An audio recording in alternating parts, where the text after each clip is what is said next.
Hello, I'm Dr. Vanita Rattan. I'm a doctor but also a cosmetic formulator specifically for skin of color.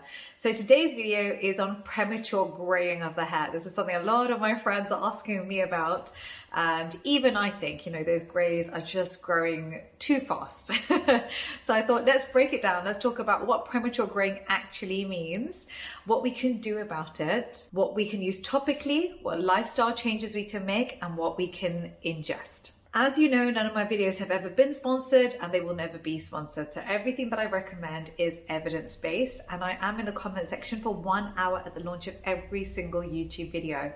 So when you subscribe, make sure you hit that notification bell so you know that I'm here to answer your questions. You can also ask me questions on Instagram. I've got 2 accounts, Dr. Vanita Rattan and Skincare by Dr. V, also on TikTok. And of course, we have our private Facebook group called Dr. V Sock Family, where you can come document your journey and ask other people about their skincare. If that sounds good to you, let's dive right in.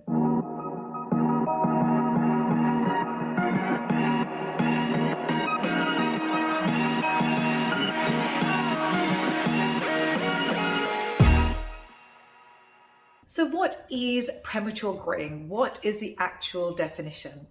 So it varies actually. If you're Caucasian and you gray before 20 years old, that's considered premature graying. For the African population, if you gray before 30 years old, that's considered premature graying. And for Asians, there is no number, which is wonderful.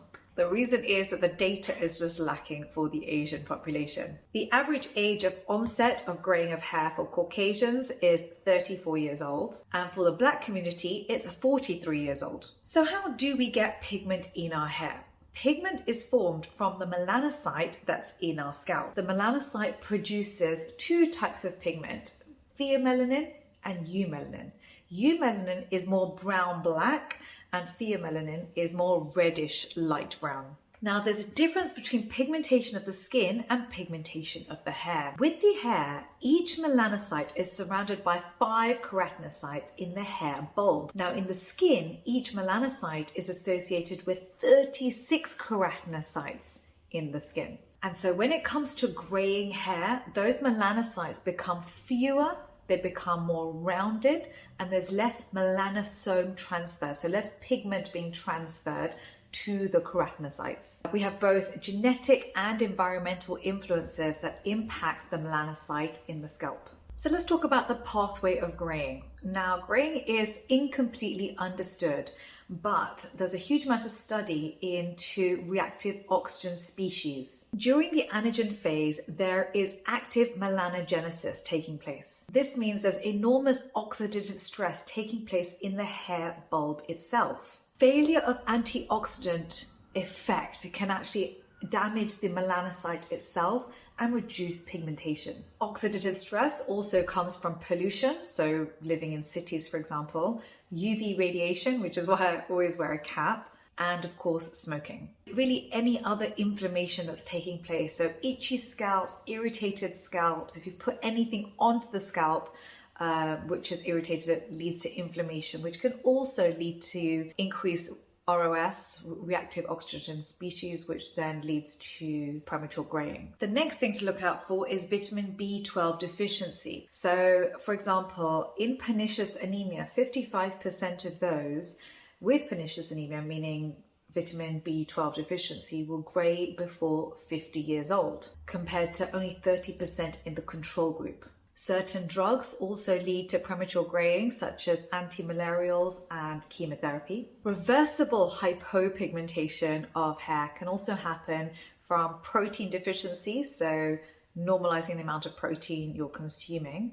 Also from copper and iron deficiency, so those are other ones to look out for. So iron deficiency tends to happen in females that are vegetarian because obviously of menstruation. So make sure if you are iron deficient that you are taking your iron tablets daily. So a couple of things you can do with that information. Number 1 is with your shampoo, make sure it's an anti-inflammatory shampoo, i.e. fragrance free.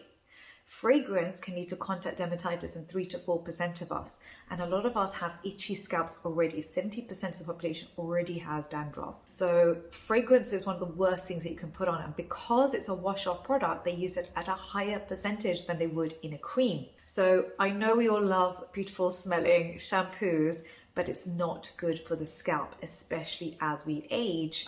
So this is the reason why I made our thickening shampoo. In here, I put in niacinamide, I put in antioxidants as well to help with the ROS taking place during the anagen phase. Also, I added in biotin to give you a stronger root plus amino acids.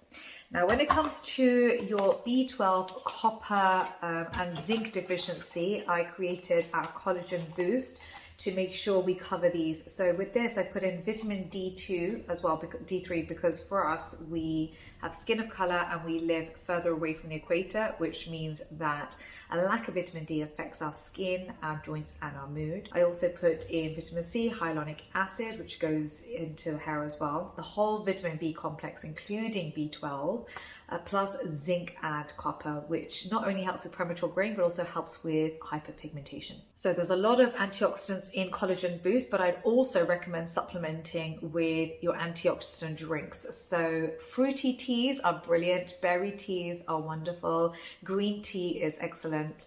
And also consuming blueberries. Blueberries are very high in antioxidants, and it's, I literally eat a pack a day to make sure I get those benefits. So the properties of grey hair is also different to your darker hair.